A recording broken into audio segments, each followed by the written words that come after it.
গঙ্গা বক্ষে একটা লঞ্চ চলেছে। লঞ্চটা কোথা থেকে কোথায় যেতে পারে? ওটা ওই লঞ্চ, বেড়ানোর লঞ্চ। ও বেড়ানোর লঞ্চ না? হ্যাঁ ওরমই মনে হচ্ছে, ওগুলো ট্যুরিজমই মনে হচ্ছে। ওটা একটা চার্চ দেখা যাচ্ছে না, শ্রীরামপুরে লম্বা সাদা মতো, ওটা কি? আমরা এখানে জানলা থেকে দেখছি, ও কিন্তু শ্রীরামপুরের পাড়ে চলে গেছে। আমরা জানলা থেকে বৃষ্টি দেখছি, বৃষ্টি কমে গেছে এখন। লেখা কমপ্লিট না, লেখা চলছে।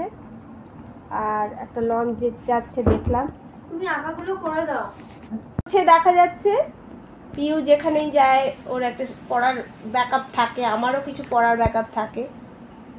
সেই সেলাই করে নিলাম। একটা নতুন জিনিস সে খুঁজছিল আর একটা পুরনো জিনিস সেও খুঁজছিল। এবার আমি একটু লিখতে চলে যাব। চলো তোমাদের দুপুরে খাবারটা দেখাবো।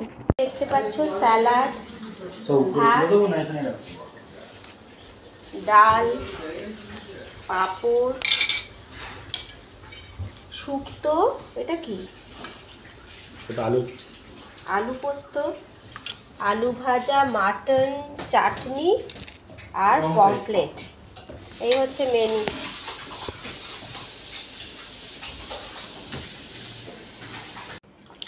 রান্না ভালো, এটা বলেছি। রান্না ভালো হয়েছে? এখনো তো পড়ে আছে দেখো, পমফ্লেট, চাটনি। এই ভাতটা খেয়ে নিতে হবে, ভাতটা দিয়ে সর্ষে দিয়ে খেয়ে নিলেই হবে। সর্ষে পমফ্লেট। কাল ইলিশ পাওয়া যাবে? ওই খেজুরের চাটনি আছে, ওরে বাবা এক বাটি চাটনি।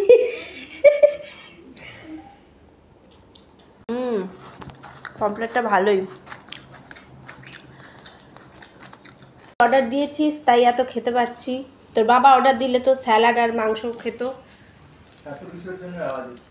কোথায় ঠাকুর বিসর্জন হচ্ছে? ঠাকুর দেখা যাচ্ছে, জলে ভাসছে। একটা ঠাকুর যাচ্ছিল এখান দিয়ে, দেখা যাচ্ছিল। হয়ে গেল, এখনো বৃষ্টি পড়ছে। আর এই ব্যাকগ্রাউন্ডটা ধারে বৃষ্টি হওয়ার পর আকাশটা পরিষ্কার হয়েছে, আবার দেখো দেখা যাচ্ছে দিকগুলো। তবে এরকম বৃষ্টি পড়লে এ বোট চালানো যাবে না, কারণ যে বোট চালাবে সে ভিজে যাবে। এখানে কোনো জল আসবে, সে ভিজে যাবে, এর অবস্থায় সে চালাতে পারবে না।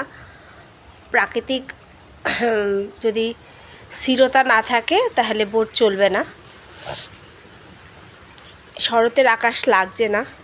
দশমী আজকে এরকমই একটু বিদায়বেলার মতো। শুভ বিজয়া দশমী সকলকে, এই শুভেচ্ছা রইল।